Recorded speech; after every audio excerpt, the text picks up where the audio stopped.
Hey, this is Off the Cuff, and I'm Steve from TorahFamily.org. As I've noted in other teachings, the many use John chapter 8 to say Yeshua was showing a new way of love. The fact is, he was holding to the Torah. Though that isn't the point of this teaching, allow me to quickly review this element. You'll see why I'm covering this in a moment. Here in John chapter 8, we see the Pharisees bring a woman who was caught in adultery and say how the law, which Moses gave, instructed for her to be stoned. Many point to how Yeshua didn't stone her, but showed her grace instead. Thus, many hold that Yeshua was preaching love as the new way to walk instead of the Torah.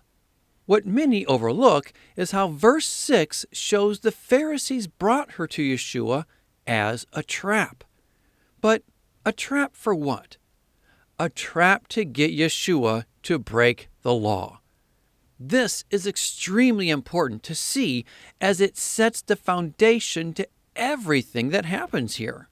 It's in the latter part of verse 6 where it seems Yeshua was almost ignoring them, as it says he just bent down and started writing in the dirt.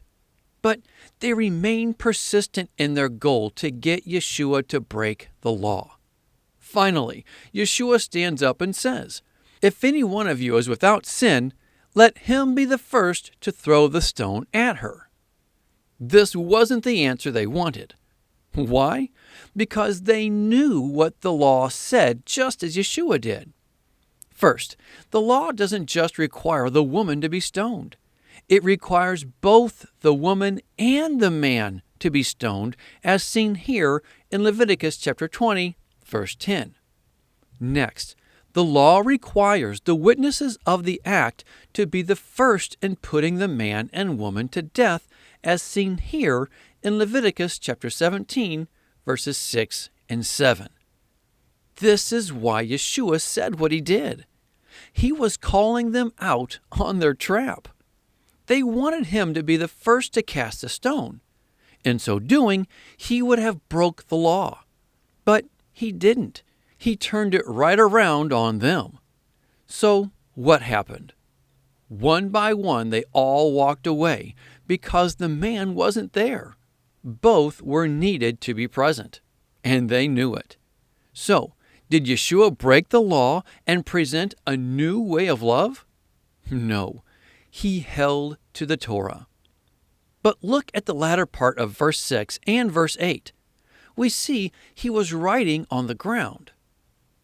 Now, I've seen many different theories as to what Yeshua was actually writing here. All good theories, of course. However, I'd like to share a theory that I believe has the most credibility to it. To do so, we have to go back to the prophet Jeremiah. Jeremiah 17:13. O Yahweh, the hope of Israel, all who forsake you will be put to shame.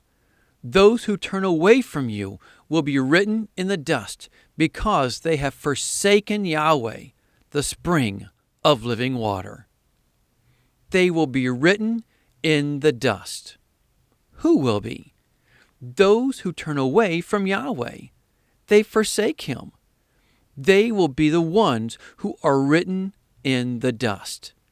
And here we see Yeshua literally writing in the dust of the ground. Is John chapter 8 showing us Jeremiah 17?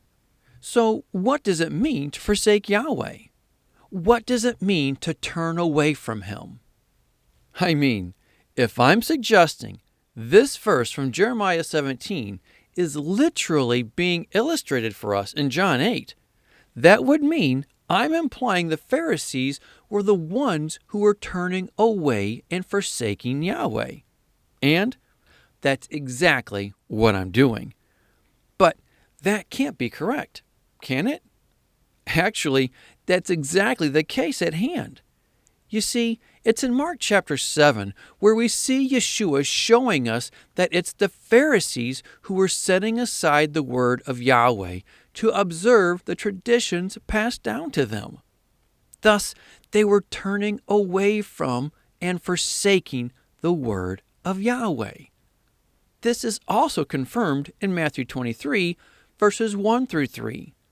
They taught the law, yes, but they didn't live it. They turned away from Yahweh to follow what was passed down to them. They were doing the very things Jeremiah 17 discussed. They turned away from Yahweh. So, what do we see? Yeshua writing their names in the dust of the ground.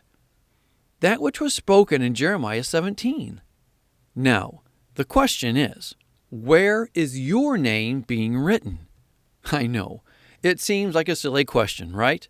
I mean, every believer's name is written in the Lamb's Book of Life, right? But the Pharisees were believers. They believed in Yahweh. They were pursuing Yahweh. The problem was they were doing so on their terms and not Yahweh's. They weren't following the instructions from Yahweh as given through Moses. They chose rather to follow the teachings passed down from their church fathers, if you will.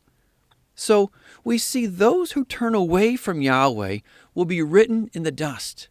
But also we see here where Yahweh writes people's names on the very palms of his hands in Isaiah 49. And it seems these are the ones who he writes in the book of life, according to Daniel 12 and Revelation 21.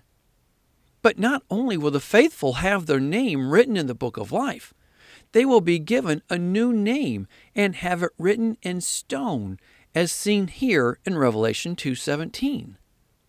In fact, through the Church of Philadelphia, we see where he actually writes on the believers themselves.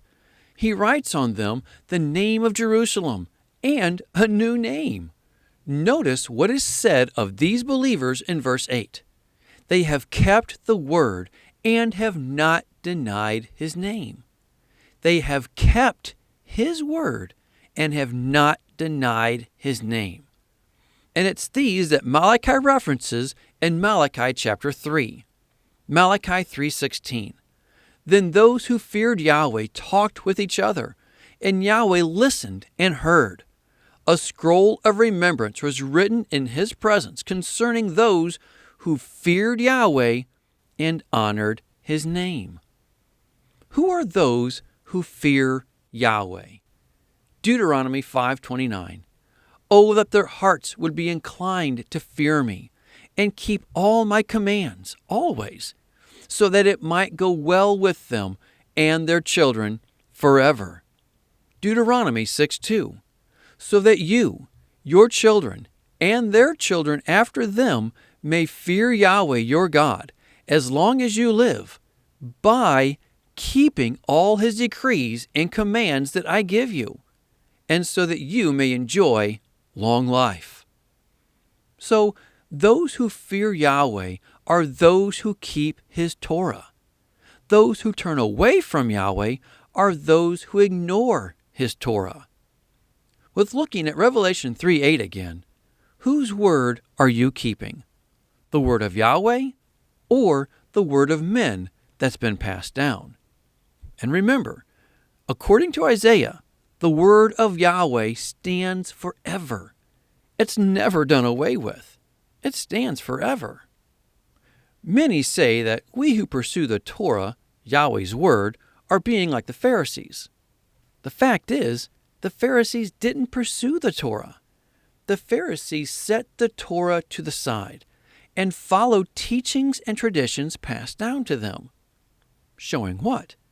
Showing those who don't pursue the Torah but hold to what their church fathers passed down are actually the ones who are walking in the shoes of the Pharisees.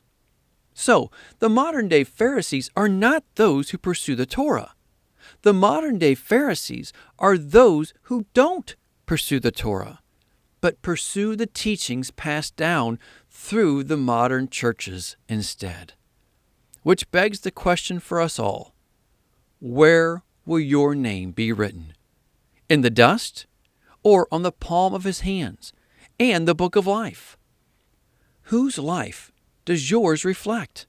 Our Savior's, who obeyed the Torah, or the Pharisees, who ignored the Torah to follow the teachings and beliefs passed down from previous generations? Think about it. Pray about it. But more than anything, be a doer of the word and not a hearer only. Until next time, Shalom.